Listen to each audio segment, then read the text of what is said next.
ایک جملہ کہہ کے حضرت سیدنا علامہ اسماعیل حقی رحمت اللہ علیہ فرمانے لگے چونکہ نمرود بیوقوفوں جیسی باتیں کر رہا تھا، اگر وہ یہ کہہ دیتا نا کہ میں سورج کو نکالتا ہوں مشرق سے، میں غروب کرتا ہوں معاذ اللہ مغرب میں میں نکالتا ہوں، تو آپ اپنے رب سے کہیے کہ وہ مغرب سے نکال کے مشرق میں غروب کرے۔ علامہ اسماعیل حقی فرماتے ہیں رب کریم کی آواز قدرت تھی، مالک حضرت ابراہیم علیہ السلام کے اس اگر وہ کہہ دیتا اور حضرت ابراہیم دعا کر دیتے تو رب کریم نے فرشتوں کو تیار بٹھایا ہوا تھا، فرمایا اگر یہ کہہ دے میرے خلیل سے کہ سورج مغرب سے نکال کے مشرق میں غروب کرنا ہے تو تیار رہنا، جس طرح خلیل کہیں گے ویسے ہی کر دیں گے۔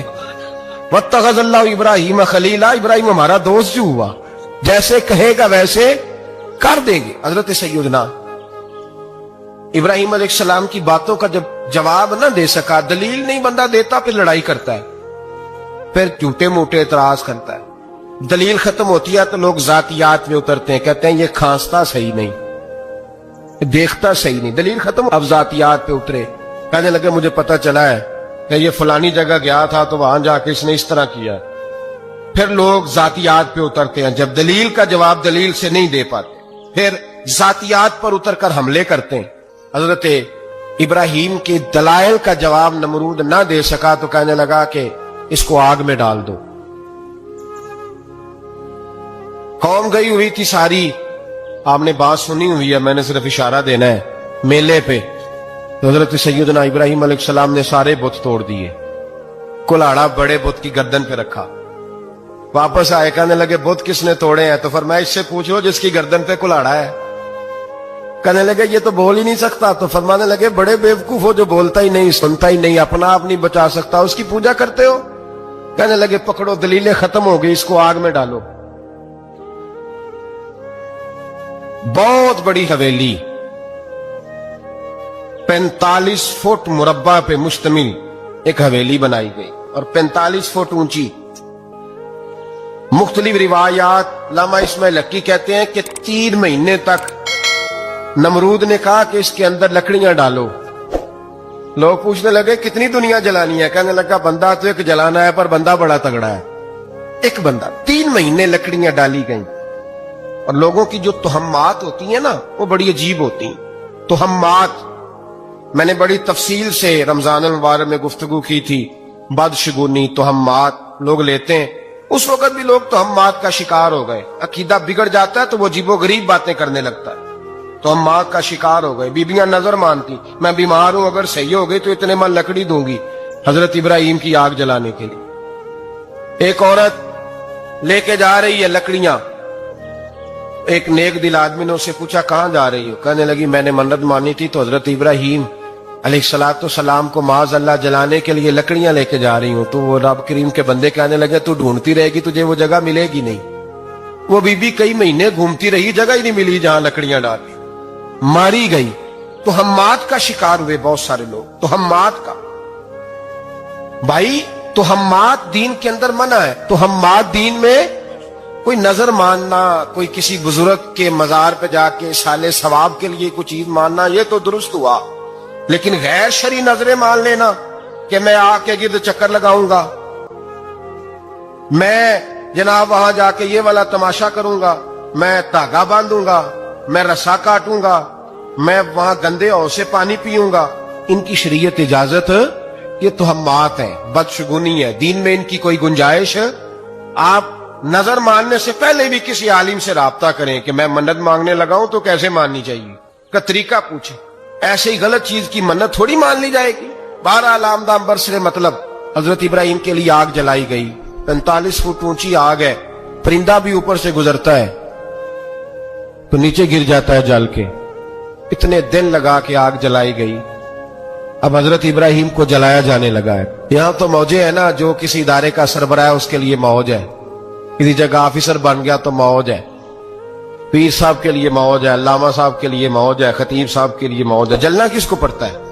بحال ہی کوئی نہیں رہا الا ماشاءاللہ۔ وہ لوگ گزر گئے جو تکلیفیں سہ کے کام کرتے تھے، گزر گیا زمانہ۔ حضرت سیدنا ابراہیم علیہ السلام کو جلایا جانے لگا ہے تو اب اتنی بڑی آگ ہے تو ڈالے کیسے؟ شیطان نے تجویز دی کہ منجنیق بناؤ،